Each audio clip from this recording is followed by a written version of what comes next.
Comienzo de la escuela dominical de hombres, varones, adultos mayores, responsables, jefes, cabeza de hogar, y todo lo que apela a la responsabilidad de los hombres. Obviamente vamos a abrir la Biblia para continuar con el estudio de Romanos capítulo 13.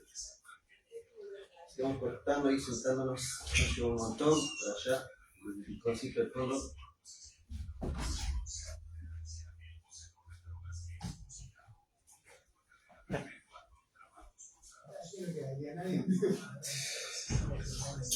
Me imagino que todos ya abrieron su Biblia en Romanos 13, los alumnos atentos.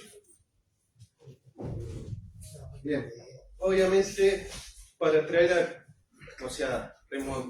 recordándolo un poco de la semana pasada y cerrando todo lo demás, estas cuestiones de política se puede llegar a mencionar, que si bien no nos tiene por qué gustar a nosotros mismos hablar de política, pero debe ser algo agradable a Dios, las prácticas, tal como empezó el versículo 1. Sométase toda persona a las autoridades superiores, porque no hay autoridad sino de parte de Dios, y las que hay por Dios han sido establecidas. No nos tienen por qué agradar esto o gustar, sino que realmente tendríamos que cuestionarnos, preguntarnos, esta mi actitud, este mi pensamiento, lo que yo considero como mi opinión delante de Dios sobre tal o cual persona, sobre tal o cual autoridad, realmente es agradable delante de Dios. Y obviamente si complementamos con las epístolas pastorales, Pablo aconsejaba orar por las autoridades, primeramente por la salvación de cada una de las diferentes autoridades. Eso es lo que, independientemente de nuestra posición política, pero lo más importante es, nosotros estamos siendo agradables en cuanto a este tema de la política delante de Dios. Para ir cerrando, obviamente, lo que se me explicó bastante bien la semana pasada, y recordando, pagad a todos lo que debéis, al que tributo, al que impuesto, al que respeto, al que honra. Y se pueden diferenciar diferentes especificaciones de cada palabra. Tributo como el impuesto ABL, pero no viene al caso. O sea, si está establecido por Dios y Dios no lo prohíbe ni lo condena, es más, Dios mismo pagó los tributos. Si recordamos algunas historias, vayan a buscar a tal pez y que saquen del anzuelo de la boca del pez lo que se debe pagar al gobierno. Y explícitamente dijo Jesús mismo, dad al César lo que es del César y a Dios lo que es de Dios. Para cumplir el orden establecido de este principio en cuanto a la política, de un sometimiento, se puede llegar a decir autoritario, entre comillas, pero es un sometimiento autoritario permitido por Dios. Pensando en esta idea y, cómo se va a trasladar ahora a partir del versículo 8 en adelante, pensando y considerando la economía, que cada uno maneje su propio bolsillo, ¿sí? Cada uno sabe cuánto gana al mes, cuánto gasta al mes, cuánto le destina a sus propios hijos, hacia su propia esposa, hacia su esposa, tal vez hacia un familiar tercero, hacia su primo, o tal vez hacia algún bien material que consideró oportuno comprarlo y pagar las cuotas, considerando las diferentes variables que maneja cada uno allí presente. Y además, siendo cristiano, no se olvide eso, estoy hablando de hombres adultos responsables, jefes, cabeza de hogar, que realmente apelo y entiendo que somos cristianos. Considerando la economía de nuestro propio bolsillo, tal vez se nos vino la idea en algún momento de cómo llegar a evadir impuestos, de cómo llegar a incrementar nuestro salario, nuestras ganancias, de cómo incrementar nuestros bienes personales.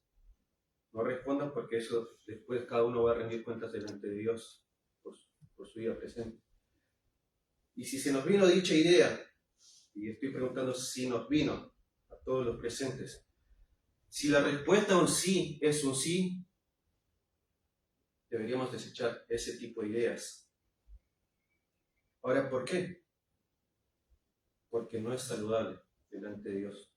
No es saludable para un cristiano el estar pagando por algo que a la larga puede traer problemas en el hogar inmediato. Pablo en otra epístola decía: la raíz de todos los males es el amor al dinero. Y los que están casados saben que realmente muchas de las discusiones vienen por la mala administración de los bienes personales. Así que, teniendo en mente esta pregunta, si consideramos evadir impuestos y incrementar ganancias, hay que tener mucho cuidado y ser prudente, porque no es saludable tanto para nosotros mismos el estar, entre comillas, traumados. ¿Cómo voy a pagar y llegar a fin de mes? Y realmente no hace bien, porque tal vez en algún momento se nos pueda llegar a presentar la situación. Tengo que trabajar los domingos para pagar algo. Nuestro crecimiento espiritual, nuestra comunión con los hermanos, nuestra instrucción hacia los hijos, ¿dónde quedó? Simplemente por considerar la economía de nuestro propio bolsillo, siendo cristiano. Teniendo en cuenta esta pregunta, que cada uno tiene que rendir cuentas delante de Dios, se puede llegar a titular lo que se va a mencionar adelante: pagando las deudas. Vamos a orar. Padre celestial, Dios amado, Señor, gracias por estar nuevamente en tu casa. Gracias porque nos permites congregarnos, porque nos permites levantarnos, nos permites disfrutar de la salud, de un aire puro, de congregarnos abiertamente, de la brisa de la mañana, Señor. Nos permites abrir los ojos y disfrutar las múltiples maravillas de tu creación, Señor. Pero también evidencias cuán ínfimos somos para poder pagar tales insulares maravillas, Señor. Ayúdanos siempre a estar prestos, mostrando ese amor y buscando cómo pagar esa deuda tan grande que tenemos delante de ti, Señor. Pedimos tu bendición en todo lo que se va a compartir, en tu nombre amado. Amén. Ahora sí, a partir del versículo 8, Romanos capítulo 13, versículo 8 dice: no debáis a nadie nada, sino el amaros unos a otros, porque el que ama al prójimo ha cumplido la ley. Obviamente es un versículo claro, explícito, pero cuando leemos la frase no deber nada a nadie, hay que entender que no es una prohibición inmediata a pedir préstamo de dinero. Y ahora, sí, ¿hay evidencia bíblica? Sí, obviamente hay evidencia bíblica. Mateo 5:42, en el Sermón del Monte, Jesús a los discípulos y a los que están allí presentes. Mateo capítulo 5, versículo 42.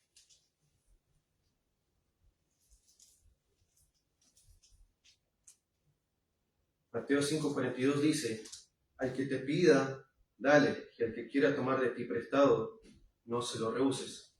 Entonces, no debáis nada a nadie. No es una prohibición de pedir préstamos o de dar préstamos.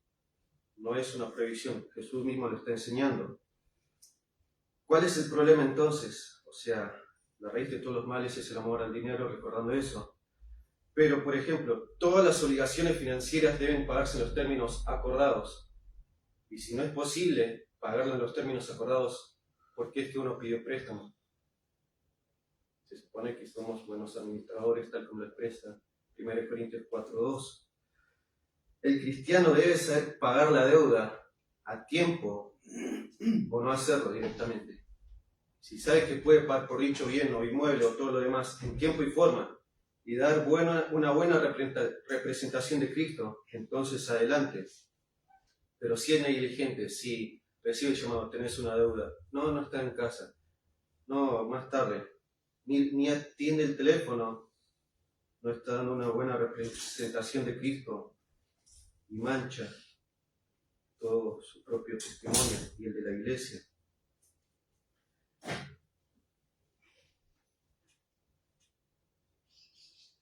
En Proverbios dice, el rico se enseñorea de los pobres y el que toma prestado es siervo del que presta. Y tal vez haya hermanos presentes que se volvieron esclavos de un sistema de cuotas para pagar algo a la larga. Y esto se ve, obviamente, Pablo no está teniendo presente esto mientras escribe, pero ¿por qué endeudarnos por algo que tal vez lo lleve a usar otra persona? Jesús lo enseñaba, ¿por qué amontonas bienes en tus graneros? Si el día de mañana mueres, ¿quién va a disfrutarlo? Lo estoy parafraseando.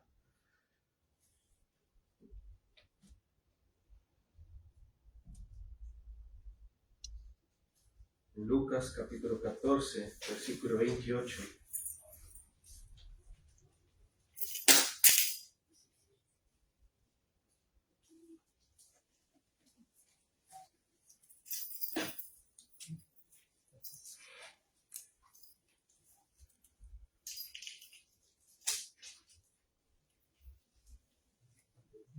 Lucas 14, 28 dice, porque ¿quién de vosotros, queriendo edificar una torre, no se sienta primero y calcula los gastos, a ver si tiene lo que necesita para acabarla? No sea que después, habiendo puesto el cimiento y no pueda acabarla, todos los que lo vean comiencen a hacer burla de él.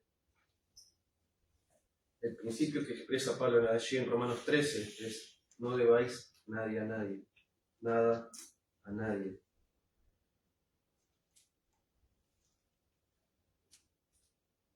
Sino, porque el amor, sino el amaros unos a otros. Por un lado se puede llegar a expresar la deuda económica, que cada uno maneja su propia economía, pero por el otro lado también debería manejar correctamente y apropiadamente la economía espiritual. Esta es la segunda parte del versículo 8. Sino el amaros unos a otros. Porque es muy fácil realmente llegar a casa cansado del trabajo agotador de las 8 horas que está establecido y llegar a casa tal vez con la ropa sucia y decir, esposa, te amo, y después ya está. Es muy fácil, muy como un hábito, pero sin ese amor entrañable que ha sido derramado por nosotros con Cristo. El que ama, más adelante, ama al prójimo, ha cumplido la ley. El amor en sí es una obligación permanente y una deuda imposible de poder pagar, tal como lo expresaba Pablo en el capítulo 1. A griegos y a no griegos, a sabios y a no sabios, soy deudor. Pero, y esto va tal vez aún mucho más allá. Los que son padres quisieran que sus hijos, niños, pequeños, hasta cierta edad, hasta los 15, quisieran que sus hijos vivan para siempre y que sean sus hijos para siempre. Si fuera posible para la ciencia y todo el avance médico, tecnológico y todo eso, si habría alguna posibilidad, considero que cada uno siendo padre haría lo impensable. ¿Para qué? Para que su hijo sea su hijo por siempre. ¿Qué quiero decir con esto? Literalmente que su hijo viva por siempre, que no le suceda ningún tipo de enfermedad, que tenga buena salud de por vida, que tenga buena educación si es necesario. Esto pensándolo en la mente de un padre, ¿sí? Creo que todos los padres quisieran lo mejor para su hijo por siempre. pero es físicamente imposible. ¿Qué pasaría si todo lo que invertiste en tu propio hijo y tu hijo se muere el día de mañana? Es una pregunta fuerte, difícil, lo sé. Y uno queda con ese remordimiento inmediato. ¿Por qué no lo amé más a mi propio hijo? ¿Por qué no fui capaz de mostrarle más amor? ¿Por qué no pasé tiempo con él? Y realmente es que el amor es una obligación permanente. No tiene medida, un límite, no tiene capacidad para apretar, aunque esté físicamente el hijo. El amor de un padre hacia su hijo fallecido va a seguir existiendo, va a seguir latente, porque es su propio hijo.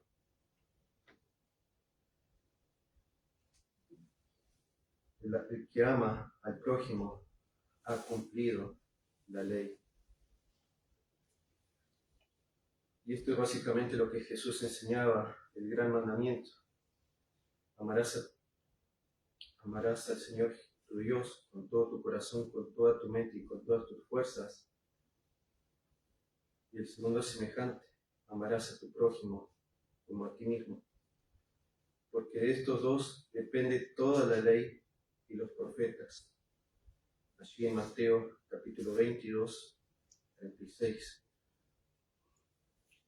Pero este amor no solamente se excede, obviamente Jesús menciona la palabra prójimo y como que en general se naturaliza, pero en el Sermón del Monte nuevamente, amad a vuestros enemigos, bendecid a los que os maldicen, haced bien por los que os aborrecen y orad por los que os ultrajan y os persiguen. ¿Es fácil amar a nuestros propios familiares? Sí. ¿Está dentro de nuestras posibilidades? Sí. Pero amar a aquel vecino molestoso que realmente causa problemas en el vecindario no es una tarea fácil, pero Dios lo ordenó y si uno es cristiano es un deber, no es una opción. Tal cual se veía más atrás, bendecidos los que os persiguen, bendecid y no maldigáis. Porque acá, todos los cristianos presentes y los que estén escuchando, realmente, posiblemente, podríamos llegar a estar engordados de conocimiento espiritual, pero tristemente flaqueando en un amor espiritual. ¿Y esto cómo se puede llegar a expresar? Tal vez haya personas presentes que sí puedan citar algún libro de la Biblia completamente, explicar temas teológicos que son difíciles de comprender a la primera, pero si uno no tiene amor por otra persona, tanto cercana como lejana, ¿cómo se va a mostrar el amor de Cristo hacia los otros?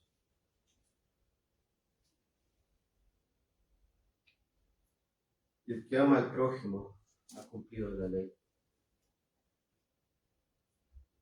Y es una obligación permanente, una deuda imposible de poder pagar. Versículo 9.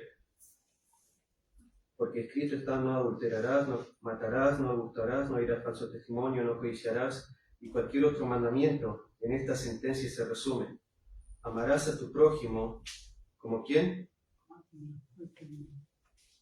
Para demostrar en sí que el amor es el cumplimiento de la ley, Pablo cita diferentes mandamientos, obviamente tomados de Éxodo 20, pero lo que tienen en particular estos mandamientos citados es que tienen que ver con relaciones humanas, no tienen que ver con objetos o otros objetos de la creación de Dios, sino con personas humanas de carne y hueso, que tal vez sean vecinos, que tal vez sean compañeros de trabajo, que tal vez estén allí cercanos y nosotros podemos mostrarle el amor de Cristo.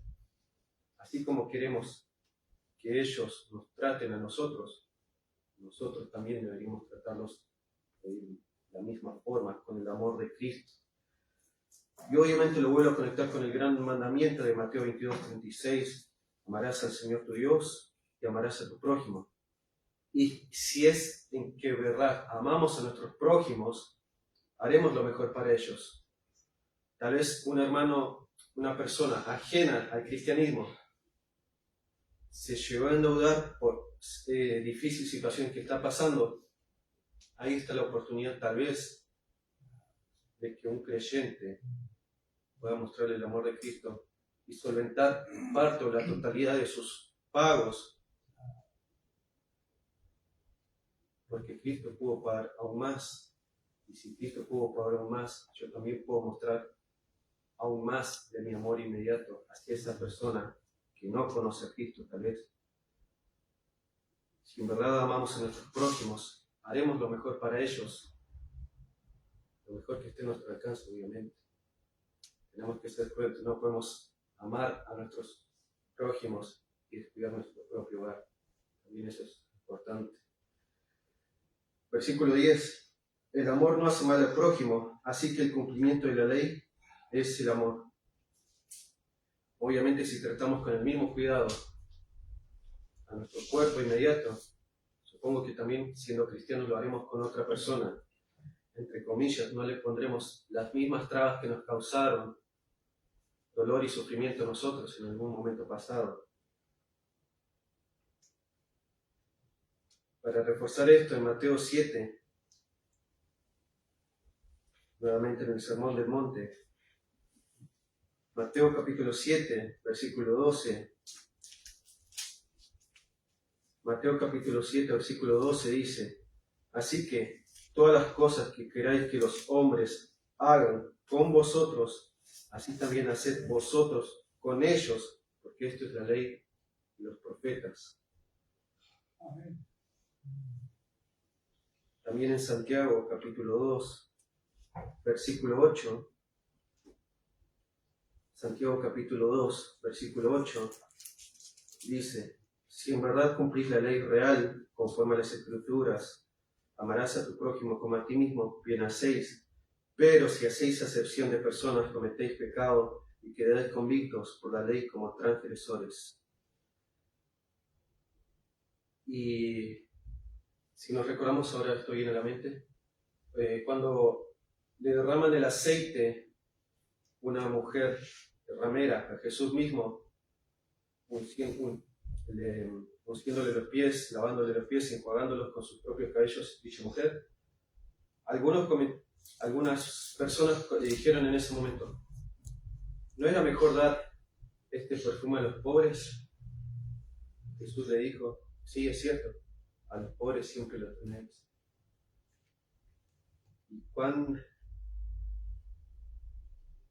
Y hay mucha evidencia del contexto. No es fácil, y uno tiene que tener un ojo muy crítico, muy detallista y decir: esta persona sí lo amerita y esta persona no, lo está usando como excusa. Realmente, el amar al prójimo es hacerse sin acepción de personas, sí, pero también debe hacerse con un cuidado, porque somos administradores delante de Dios, cada uno en su propio hogar. Versículo 11. Y esto, conociendo el tiempo, que es ya hora de levantarnos del sueño, porque ahora está más cerca de nosotros nuestra salvación que cuando creímos. Y realmente qué importante es levantarnos del sueño. ¿Por qué?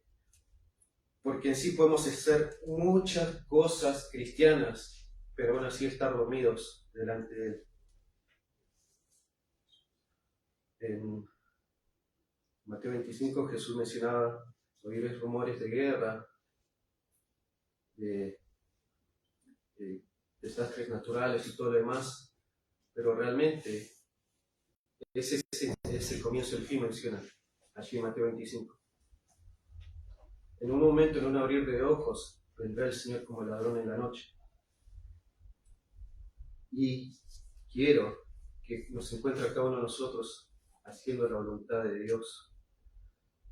¿Y por qué realmente es importante levantarnos del sueño? Porque, como ejemplo, a veces las personas hablan mientras duermen. A veces las personas escuchan mientras duermen. A veces las personas caminan mientras duermen. Otras personas tal vez cantan mientras duermen. Y otras obviamente sueñan mientras duermen. ¿Esto pasa en la vida real? Sí. A cualquiera le puede pasar en algún momento, puede ser que sí. Pero realmente es importante levantarnos del sueño. Porque podemos estar cumpliendo una rutina espiritual, pero realmente ese amor espiritual por los prójimos, por el desconocido, no está evidenciado en nuestras vidas. Porque cercana está nuestra salvación, aquel momento de glorificación cuando Cristo venga a buscar a su iglesia. Versículo 12. La noche está avanzada y se acerca el día. Desechemos pues las obras de las tinieblas y vistámonos de las armas de la luz. Esa noche, ese tiempo tenebroso, oscuro, donde realmente no haya posibilidad de vislumbrar algo de esperanza, entre comillas, donde realmente vamos a estar rodeados de tinieblas. La noche está avanzada. Obviamente no todos vamos a poder vislumbrar, apreciar esa oscuridad inmediata, pero los tiempos cada vez son peores. No es la misma el grado de maldad que había hace 50 años que había hace 100 años. Y no va a ser lo mismo de acá tal vez a 10 años. La noche está avanzada y se acerca el día cuando Cristo venga a buscar a su iglesia. Desechémonos y vistámonos de las armas de luz. Efesios 4:22 menciona en cuanto a la pasada manera de vivir despojados del viejo hombre, el cual está viciado a deseos engañosos. Pero acá cuando menciona desechémonos y vistámonos, creo que cada uno se viste en forma apropiada y correcta, tanto para el día que vaya a enfrentar la semana, como para la ocasión. No es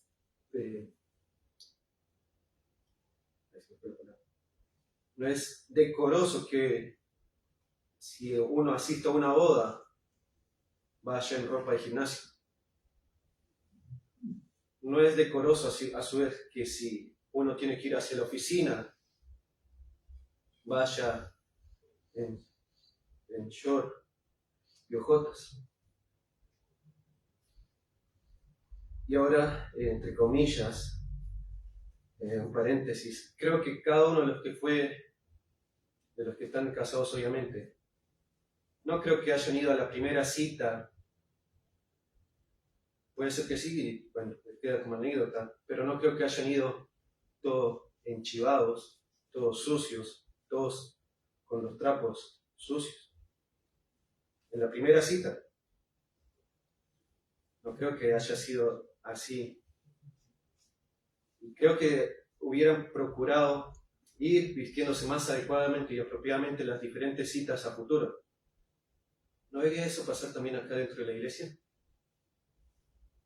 Se supone que, entre comillas, somos la novia de Cristo. Y esto lo pongo entre paréntesis. Pero realmente la noche está avanzada y se acerca. Entonces, desechémonos de las obras de las tinieblas y vistámonos con las armas de la luz.